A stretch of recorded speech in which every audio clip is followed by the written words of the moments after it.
Bismillahirrahmanirrahim. Assalamualaikum warahmatullahi wabarakatuh. Semangat pagi, salam jumpa kembali dalam mata kuliah Pengantar Hukum Indonesia. Kali ini pertemuan keenam kita akan melanjutkan materi Pengantar Hukum Indonesia yang akan membahas mengenai pengantar hukum tata negara.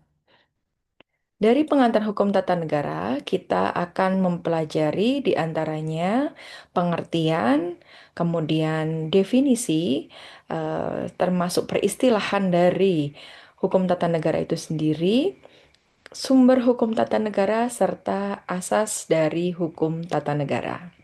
Yang pertama, tentu kita akan berbicara mengenai pengertian atau definisi dari hukum tata negara itu sendiri. Kita akan berangkat dari pengertian berbagai hukum para pakar hukum tata negara. Yang pertama, kita akan melihat bagaimana definisi hukum tata negara itu apabila dilihat dari pendapatnya Van Vollenhoven.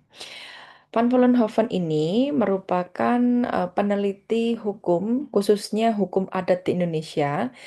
Beliau berasal dari Belanda dan memberikan definisi terkait hukum tata negara, yakni hukum pemerintahan, hukum peradilan, hukum kepolisian, termasuk di dalamnya hukum perundang-undangan.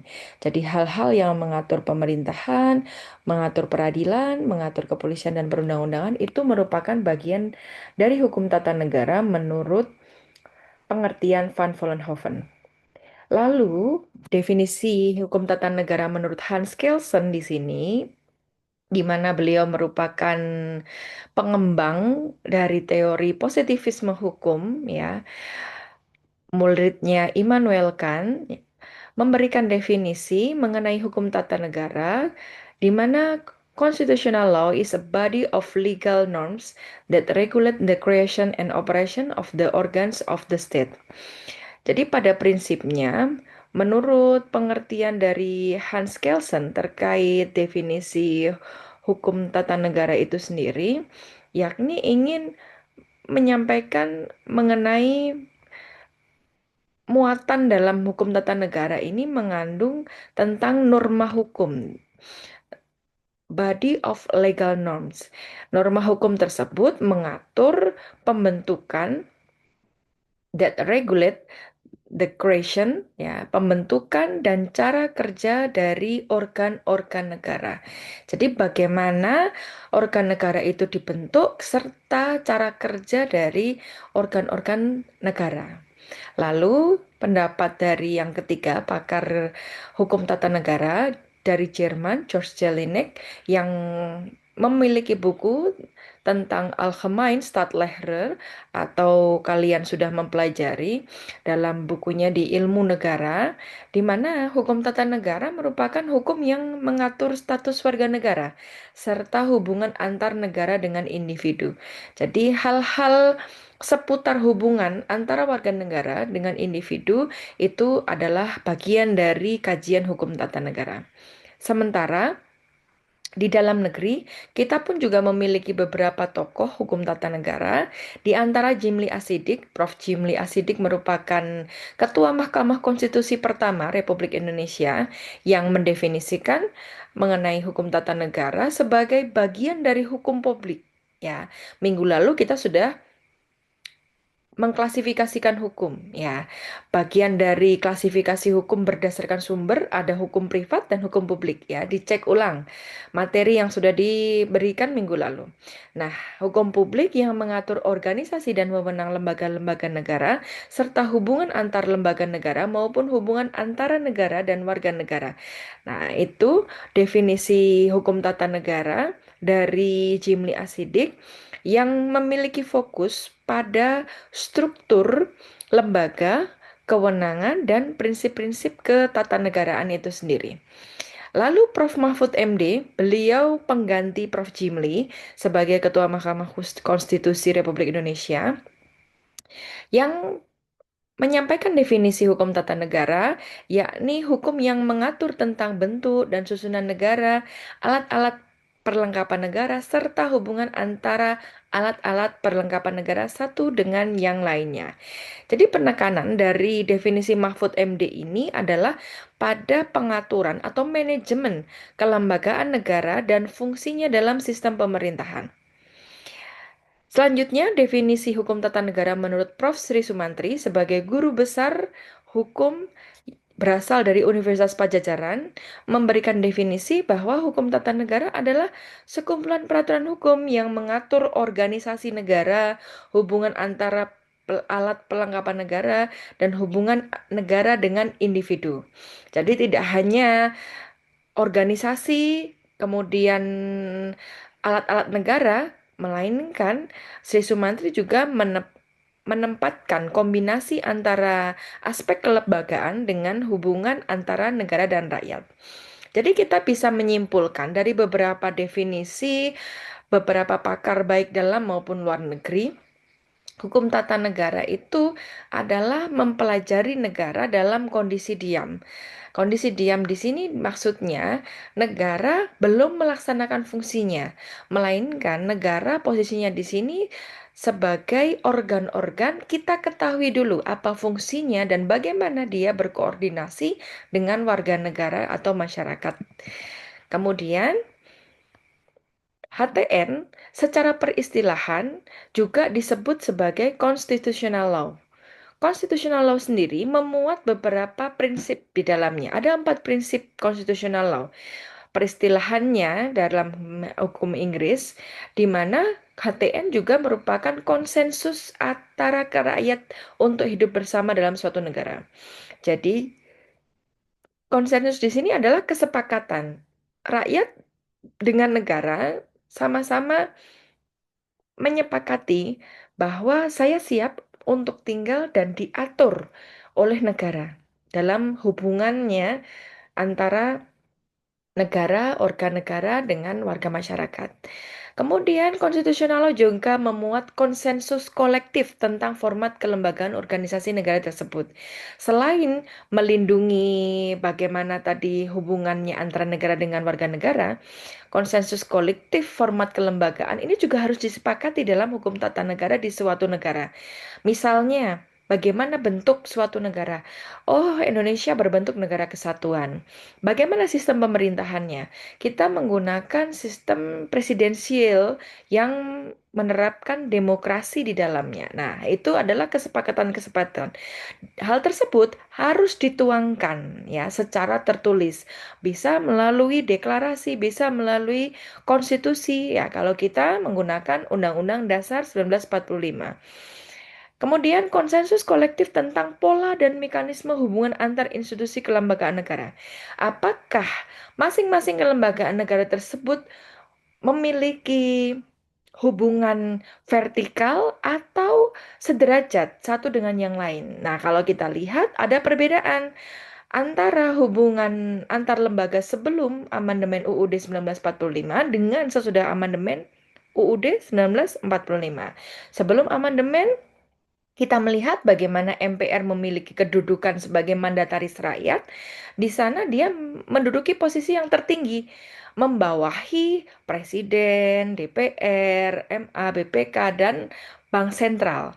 Sementara setelah amandemen UUD 1945, di sana dihapus kewenangan mandataris rakyat yang awalnya atau semula dipegang oleh MPR, kemudian dikembalikan lagi kepada rakyat.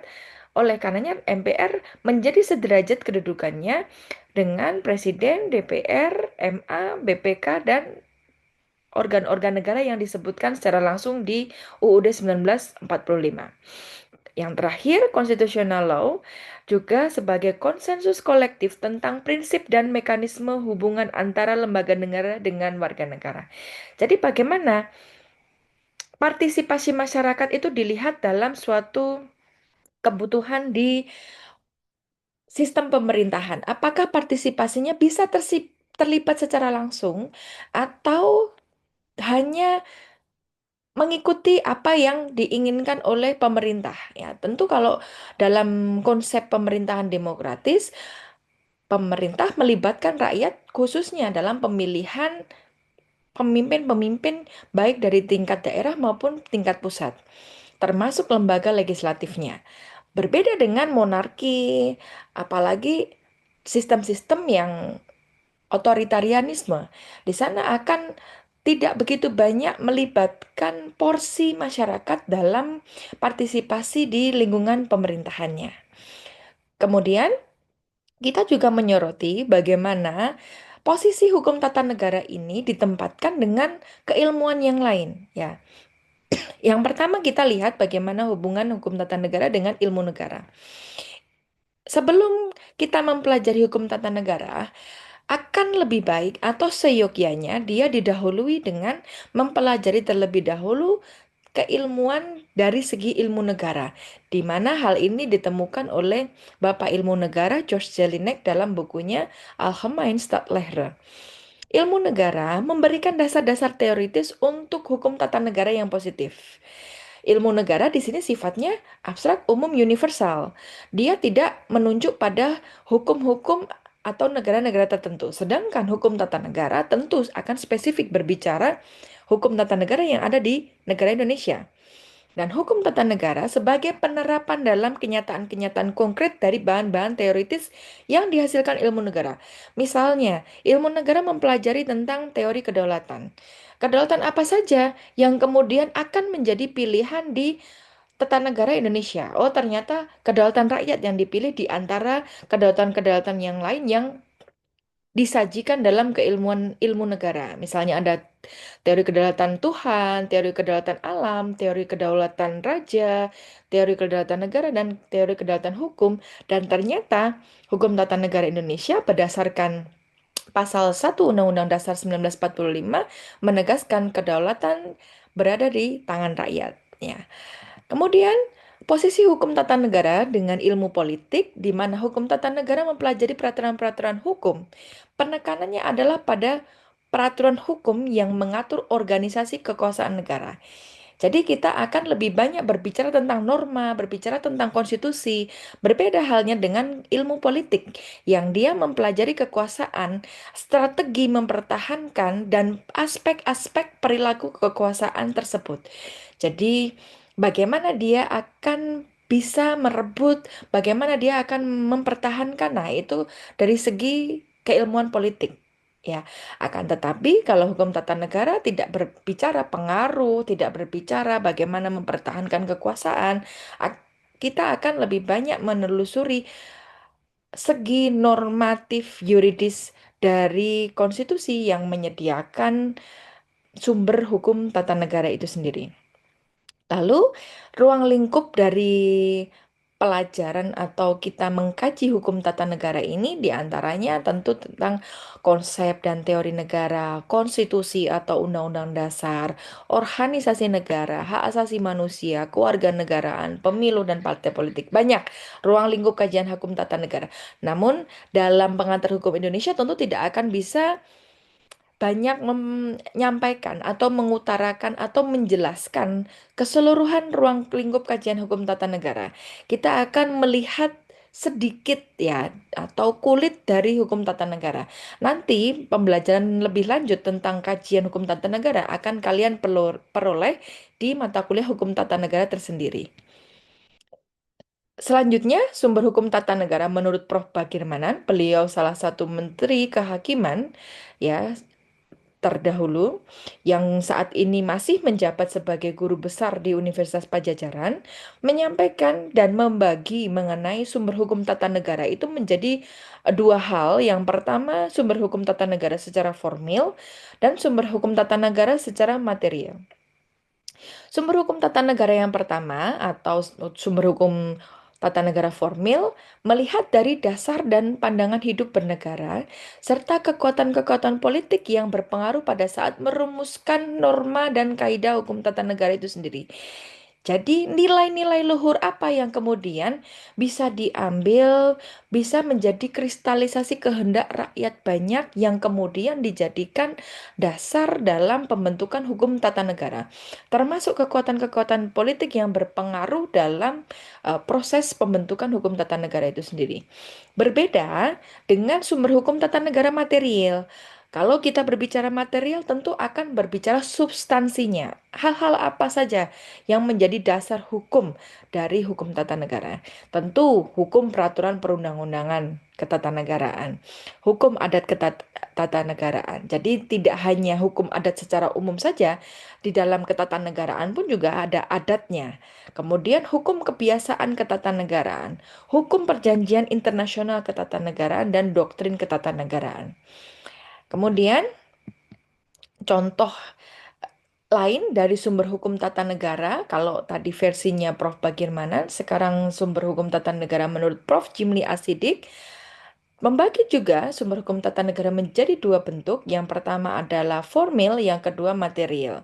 Sumber hukum tata negara formil menurut Prof. Jimli adalah Pancasila. Ya, kalau Bagirmanan tadi hanya menyampaikan nilai-nilai, kemudian falsafah, pandangan hidup. Kalau sumber hukum tata negara versinya Prof. Jimli langsung menyebutkan Pancasila itu adalah sumber hukum tata negara secara formil. Di dalam Pancasila itu yang memuat nilai-nilai, kemudian budaya bangsa, kemudian prinsip-prinsip atau falsafah hidup bangsa ya.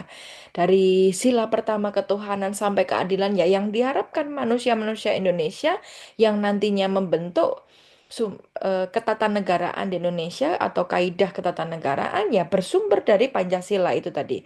Sedangkan sumber hukum tata negara material atau secara substansi menurut Prof. Jimli, yang pertama adalah konstitusi yang dia menempatkan posisi konstitusi itu sebagai hukum tertinggi dalam sumber hukum tata negara secara material.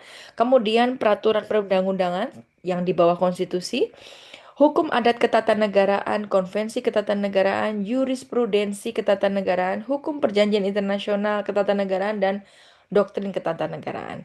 Ya, jadi peraturan perundang-undangan di sini tidak hanya undang-undang saja, tapi sekumpulan dari peraturan yang termuat sebagaimana ada dalam Undang-Undang Nomor 12 Tahun 2011. Hukum adat ketatanegaraan seperti apa? Sebagai contoh, misalnya setiap bulan Agustus, biasanya tanggal 16 Agustus dilakukan pidato kebangsaan oleh Presiden Republik Indonesia yang menyampaikan terkait apa saja yang sudah dia lakukan, kinerja apa saja yang sudah dihasilkan. Nah, itu tidak termuat dalam konstitusi, dalam undang-undang, keharusan terkait penyampaian program-program dan pelaksanaan program selama 1 tahun periode kepemimpinan itu tidak ada. Namun itu sudah menjadi adat ketatanegaraan kita. Ya, kemudian konvensi ketatanegaraan itu juga kebiasaan-kebiasaan yang terjadi dalam ketatanegaraan.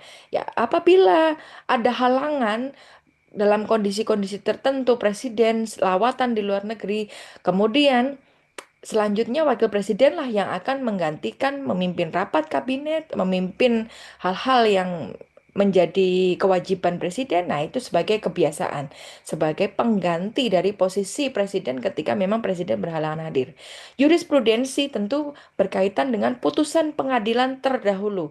Tentu kalau kita berbicara tentang ketatanegaraan tidak lain adalah putusan MK yang akan mempengaruhi seluk-beluk terjadinya proses dari ketatanegaraan di Republik Indonesia. Misalnya kita ingin melihat bagaimana pengaruh putusan 90 tahun 2023 yang melakukan judicial review batas usia pencalonan presiden maupun wakil presiden. Nah, apa konsekuensi atau implikasi yang terjadi?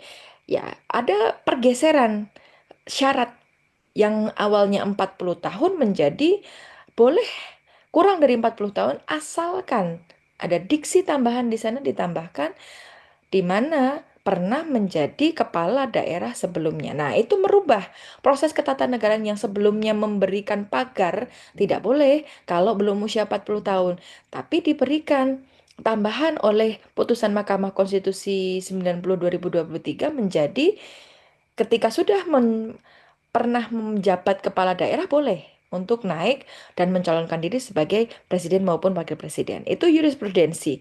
Hukum perjanjian internasional ketatanegaraan, misalnya pengaturan bagaimana perjanjian ekstradisi, kemudian perjanjian perlindungan dari masing-masing warga negara dan lain sebagainya. Kemudian doktrin ketatanegaraan adalah menyangkut keilmuan-keilmuan hukum, pendapat-pendapat pakar tadi, teori-teori hukum tata negara. Selanjutnya berbicara tentang peraturan perundang-undangan, saya sampaikan mengenai hierarki atau tata urutan atau susunan dari peraturan perundang-undangan. Jadi peraturan perundang-undangan itu ya dari 1 sampai 7 ini adalah peraturan perundang-undangan. Yang pertama tentu kita berbicara konstitusi atau Undang-Undang Dasar Negara Republik Indonesia tahun 1945 sebagai sumber hukum tertinggi di Indonesia. Posisi kedua adalah TAP MPR. Saat ini jumlahnya 41 TAP MPR. Dari TAP MPR di sini tidak banyak karena memang MPR didegradasi kewenangannya, dibatasi kewenangannya pasca amandemen Undang-Undang Dasar 1945. Jadi tidak lagi berwenang mengeluarkan TAP MPR setelah tahun 2003 ya, karena amandemen UUD 45 terakhir 2002. Kemudian Undang-Undang garis miring Perpu menempati posisi ketiga di bawah TAP MPR. Ya, undang-undang tentu prosesnya dia akan melewati lembaga legislatif dan disahkan bersama dengan lembaga eksekutif presiden. Kalau Perpu, dia harus memenuhi syarat-syarat tertentu. Jadi undang-undang memiliki waktu, text time. Sedangkan Perpu ini adalah mengenai hal ihwal kegentingan yang memaksa dan vacuum of norm, kekosongan hukum. Jika tidak ada syarat itu, maka tidak boleh dibuat perpu. Karena yang membuat perpu itu hanya pemerintah. Namanya saja peraturan pemerintah pengganti undang-undang. Jadi tidak melibatkan DPR, tidak melibatkan lembaga legislatif di sana. Hanya murni otoritas kekuasaan dari lembaga pemerintah, sehingga dibatasi pada kondisi-kondisi darurat seperti pada saat Perpu nomor 1 tahun 2020 dikeluarkan mengenai stabilitas keuangan negara dalam rangka penanggulangan COVID-19. Nah, tidak mungkin kita menunggu proses selama undang-undang yang dirumuskan pada saat COVID, karena COVID sudah merebak dan dengan cepat ya masuk ke wilayah Indonesia disebarluaskan.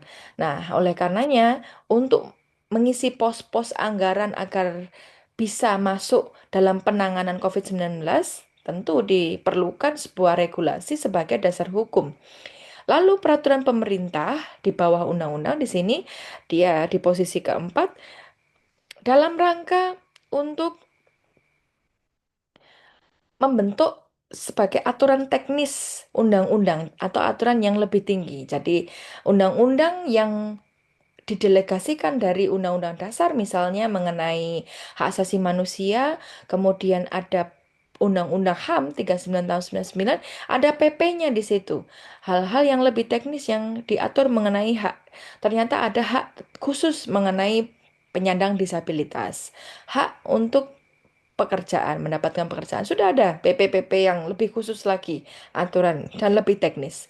Kemudian peraturan presiden tentu yang membuat hanya presiden, yang selanjutnya peraturan daerah provinsi yang membuat gubernur bersama DPR di tingkat provinsi dan posisi terakhir ditempati peraturan daerah kabupaten atau kota. Ini ada di Undang-Undang Nomor 12 Tahun 2011. Silakan kalian cek. Nah, untuk memahami lebih lanjut terkait pengantar hukum tata negara dalam mata kuliah pengantar hukum Indonesia ini, saya minta tolong kalian nanti untuk menyelesaikan tugas yang harus diselesaikan juga di hari ini, di mana kalian saya minta untuk menyebutkan dan menjelaskan mengenai asas. Asas ini berkaitan dengan prinsip tentunya pelaksanaan dari hukum tata negara yang ada di Indonesia. Minimal 5 asas saya minta untuk dijelaskan juga maksud dari asas hukum tata negara itu sendiri ya. Jadi banyak asas yang dimuat dalam hukum tata negara. Silahkan kalian pelajari serta menyebutkan dan menjelaskan. Maksimal hari ini kalian harus mengumpulkan dalam link Google Drive yang disediakan. Demikian untuk penyampaian dan pemaparan materi mengenai pengantar hukum tata negara dalam mata kuliah hukum pengantar hukum Indonesia. Kita akhiri dengan bacaan hamdalah. Alhamdulillahirrabbilalamin. Kurang lebihnya mohon maaf. Akhirul kalam. Assalamualaikum warahmatullahi wabarakatuh.